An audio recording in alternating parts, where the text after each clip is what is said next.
कभी सोचा है कि बार बार कोशिश करते रहने से आखिर होता क्या है? आज हम एक कहानी सुनेंगे, आरव की कहानी।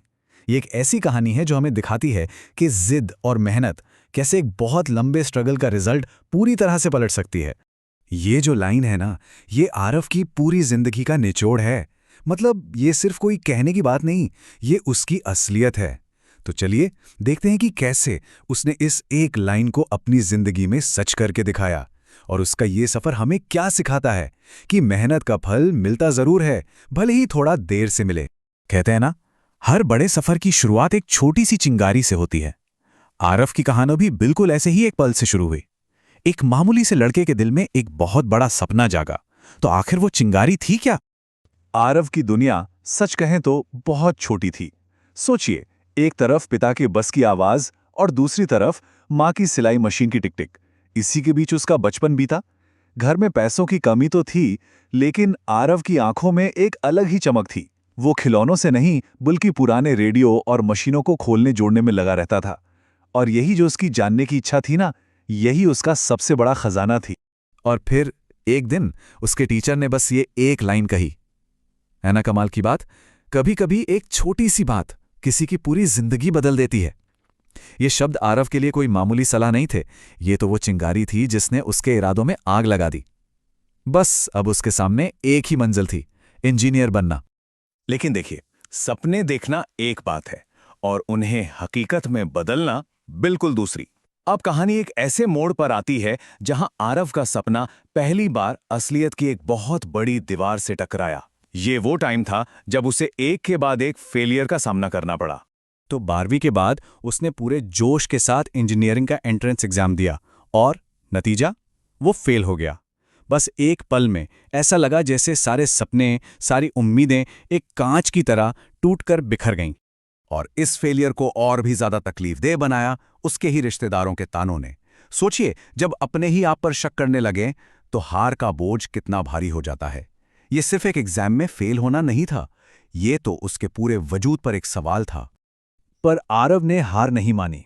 उसने दिन में एक सेल्समैन की नौकरी पकड़ ली, सड़कों पर घूम घूम कर सामान बेचता था और रात भर जाकर पढ़ता था। 1 साल तक ये चलता रहा, बेहिसाब मेहनत।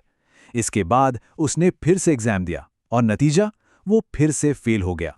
जब आरव बिल्कुल टूटने ही वाला था, तब उसकी माँ के इन शब्दों ने उसे सहारा दिया। ये शब्द सिर्फ कहने के लिए नहीं थे, ये उस मरहम की तरह थे जिसने उसके टूटे हुए हौसले को फिर से जोड़ दिया। और यहीं से कहानी में एक बहुत बड़ा टर्निंग पॉइंट आता है। आरव को यह एहसास हुआ कि सिर्फ और ज्यादा मेहनत करने से काम नहीं चलेगा। 2 बार फेल होने के बाद उसे समझ आ गया कि अब मेहनत करने का तरीका बदलना होगा। ये सिर्फ कोई नई स्ट्रैटेजी नहीं थी, ये तो एक नई सोच की शुरुआत थी। अब ये बहुत दिलचस्प है, उसका नया नजरिया। देखिए उसने किया क्या। उसने अपनी गलतियों को एनालाइज किया। कहाँ टाइम मैनेजमेंट खराब था, कौन से सब्जेक्ट्स कमजोर थे। उसने रट्टा मारने के बजाय कॉन्सेप्ट को गहराई से समझना शुरू किया। ऑनलाइन लेक्चर्स देखें। यही तो है असली दृढ़ता। सिर्फ एक ही काम को बार बार करना नहीं, बल्कि हर बार उसे और स्मार्ट तरीके से करना। और इस नई स्ट्रैटेजी का नतीजा क्या हुआ? सक्सेस। तीसरी कोशिश में सालों के स्ट्रगल, रातों की नींद खराब करने और अनगिनत ताने सुनने के बाद आखिरकार आरव को एक सरकारी इंजीनियरिंग कॉलेज में एडमिशन मिल ही गया। ये सिर्फ एक जीत नहीं थी, ये एक सुकून था, एक राहत थी। और ये जीत सिर्फ आरव की नहीं थी। उसके पिता के इन शब्दों को देखिए। इनमें पूरे परिवार का संघर्ष और उनके सपनों का बोझ था।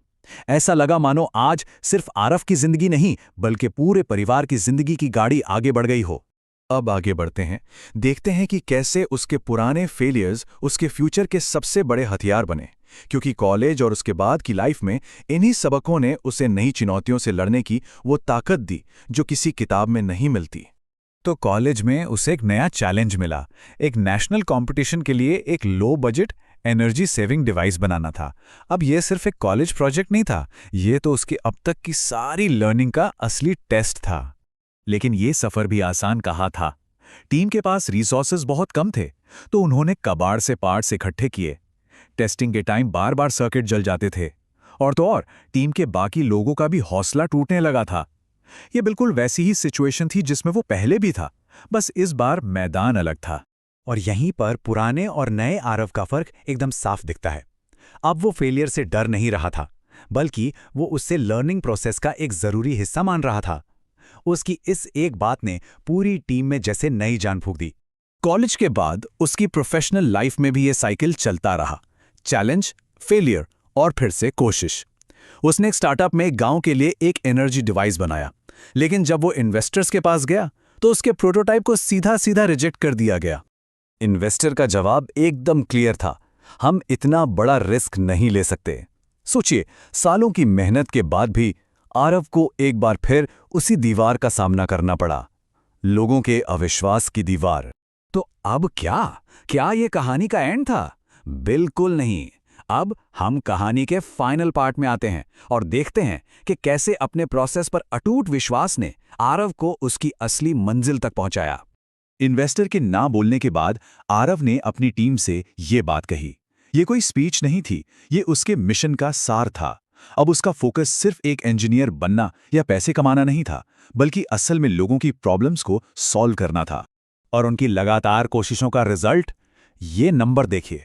उनके बनाए डिवाइस ने एक गांव में बिजली का बिल 35% तक कम कर दिया। ये कोई थियरी नहीं थी, ये ग्राउंड रियलिटी थी। ये इस बात का जीता जागता सबूत था कि उसका आइडिया वाकई काम करता है।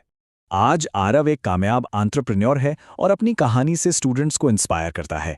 एक वर्कशॉप में एक स्टूडेंट ने उससे वही सवाल पूछा जो शायद आरव ने कभी न कभी खुद से भी कई बार पूछा होगा। और आरव का जवाब था ये, रास्ता बदलो, मंजिल नहीं।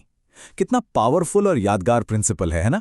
ये हमें सिखाता है कि जब मुश्किलें आएं तो अपना गोल मत छोड़ो, बल्कि उस गोल तक पहुंचने का तरीका बदलो।